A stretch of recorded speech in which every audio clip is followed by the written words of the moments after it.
എല്ലാവർക്കും അസിൽവ അനിൽ യൂട്യൂബ് ചാനലിലേക്ക് സ്വാഗതം.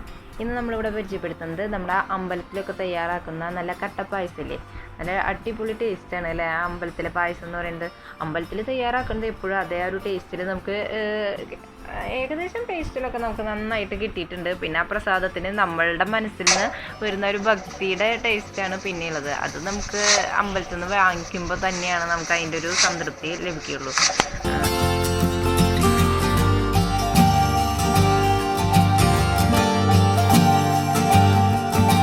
ഇപ്പോഴത്തെ ഈ കോവിഡിൻ്റെ ഒരു സാഹചര്യത്തിൽ നമുക്ക് അമ്പലത്തിൽ പോകാനും അതുപോലെ പുസ്തകമൊക്കെ പൂജയ്ക്ക് വയ്ക്കാനൊക്കെ ഭയങ്കര ബുദ്ധിമുട്ടായിരുന്നു.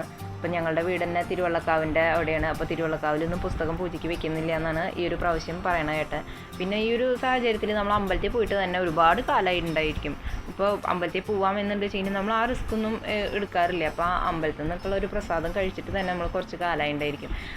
അപ്പോൾ നമുക്ക് ഈ പായസം നമുക്ക് വീട്ടിൽ തന്നെ ആ ഒരു ഇതിൽ നമുക്ക് ഈ ഒരു പുസ്തകത്തിൻ്റെ പൂജയ്ക്ക് വെക്കുന്ന ആ ടൈമിൽ നമുക്ക് വീട്ടിൽ തന്നെ ആ പ്രസാദമൊക്കെ ഒന്ന് തയ്യാറാക്കി ഈ ഒരു പ്രാവശ്യത്തെ ഇതുപോലെയൊക്കെ നമുക്ക് ആഘോഷിക്കാം. അപ്പോൾ നമുക്കിത് എങ്ങനെയാണ് ചെയ്യണതെന്ന് നോക്കാം.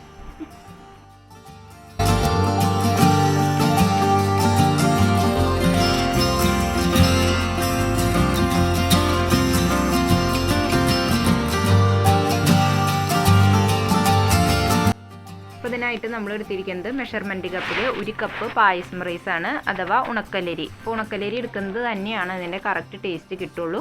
നമ്മൾ മാർക്കറ്റിലൊക്കെ പായസം റൈസ് എന്ന് പറഞ്ഞാൽ നമുക്ക് കിട്ടും. വേറെ അരി ഉപയോഗിച്ച് നമുക്ക് ഈ ഒരു ടേസ്റ്റ് കിട്ടില്ല. അപ്പോൾ നമ്മൾ ഈ പായസം തയ്യാറാക്കുന്നത് കുക്കറിലാണ്. അപ്പോൾ 1 കപ്പും പിന്നെ ഞാൻ കയ്യിൽ കുറച്ചൊരു അളവ് അങ്ങനെ ജസ്റ്റ് ഒരു പിടി ഇട്ടിട്ടുണ്ടായിരുന്നു. അപ്പോൾ വെള്ളത്തിൻ്റെ അളവ് നമ്മൾ പ്രത്യേകം ശ്രദ്ധിക്കണം. നമ്മൾ 3.5 കപ്പ് വെള്ളമാണ് ഞാൻ ഒഴിച്ചു കൊടുത്തിരിക്കുന്നത്. നമ്മൾ എടുത്ത അരിയുടെ ആ കപ്പിൽ തന്നെ 3.5 കപ്പ് വെള്ളം ഒഴിച്ചു കൊടുക്കുക. പിന്നെ അരി നന്നായിട്ട് ഒരു 10 മിനിറ്റ് നേരം സോക്ക് ചെയ്യാനായിട്ട് ഇടുക. ഇപ്പോൾ നമ്മുടെ വെള്ളം നന്നായിട്ട് തിളച്ച് വന്നിട്ടുണ്ട്. അപ്പോൾ എടുത്ത് വെച്ചിരിക്കുന്ന അരി നന്നായിട്ട് കഴുകി ഒന്ന് സ്ട്രെയിൻ ചെയ്തിട്ട് അതിലേക്ക് ഇട്ട് കൊടുക്കാം. അപ്പോൾ ഒരു 10 മിനിറ്റ് നേരമൊക്കെ നന്നായി സോക്കായി മതിയാവും. ഇനി നമുക്ക് നന്നായി ഒന്ന് പ്രഷർ കുക്ക് ചെയ്തെടുക്കാം. അപ്പോൾ നമ്മൾ അരിയൊക്കെ വേവിച്ചെടുക്കുമ്പോഴല്ലോ നമ്മുടെ കുക്കറിൻ്റെ വാൽവിലൊക്കെ അങ്ങനെ പെട്ടെന്ന് തന്നെ അരി കയറി പെട്ടെന്ന് അടയാനുള്ള ഒരു സാധ്യതയുണ്ട്. അത് നമ്മൾ ശ്രദ്ധിക്കേണ്ട കാര്യമാണ്. ചെറിയ ചെറിയ വിസിലുകളാണ് വന്നുകൊണ്ടിരിക്കുക. നമ്മൾ പരിപ്പൊന്നും വേവിക്കുന്ന പോലെ ആയിരിക്കില്ല വരിക. അപ്പോൾ ഒരു 5 മിനിറ്റ് നേരം മീഡിയം ഫ്ലെയിമിൽ ഇട്ടിട്ട് വേവിച്ചെടുത്താൽ മതിയാവും. ഇനി ഈ ടൈമിൽ നമുക്ക് ശർക്കര ഉരുക്കിയെടുക്കാം. അപ്പോൾ ശർക്കര ഞാൻ ഇവിടെ ഒരു 1/2 കിലോനാണ് എടുത്തിരിക്കുന്നത്. അപ്പോൾ നമുക്ക് ശർക്കര ഉരുക്കി നന്നായിട്ട് ഒന്ന് അരിച്ചെടുക്കുക. 1/2 കിലോനാണ് ഞാനിപ്പോൾ ഉരുക്കി വെച്ചിരിക്കുന്നത്. ചേർക്കുമ്പോൾ പറയാം.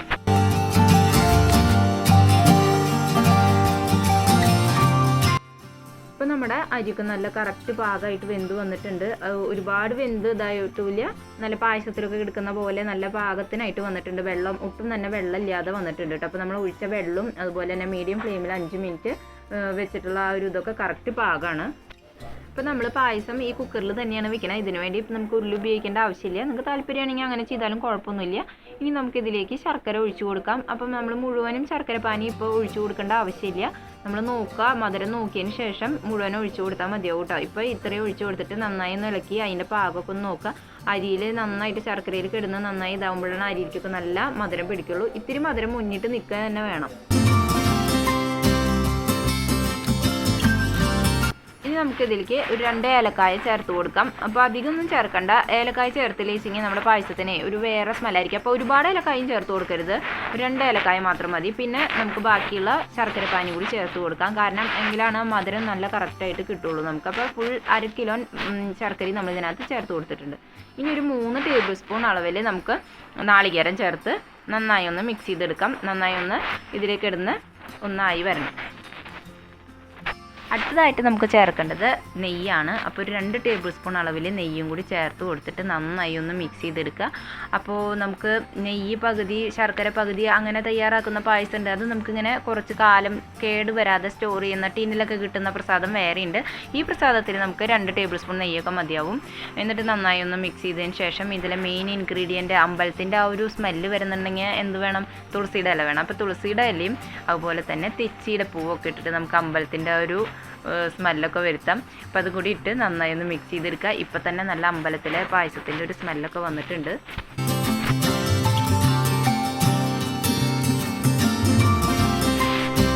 നല്ല ചൂടോടുകൂടി നല്ല പച്ച നമ്മുടെ വാഴയിലയിൽ ഇങ്ങോട്ട് വെട്ടി ആക്കുമ്പോൾ ഉണ്ടല്ലോ ആ ഇല വാടിയ ഒരു മണം കൂടി വന്ന് ആഹാ എന്താ അടിപൊളി പായസമായിട്ടുണ്ട്.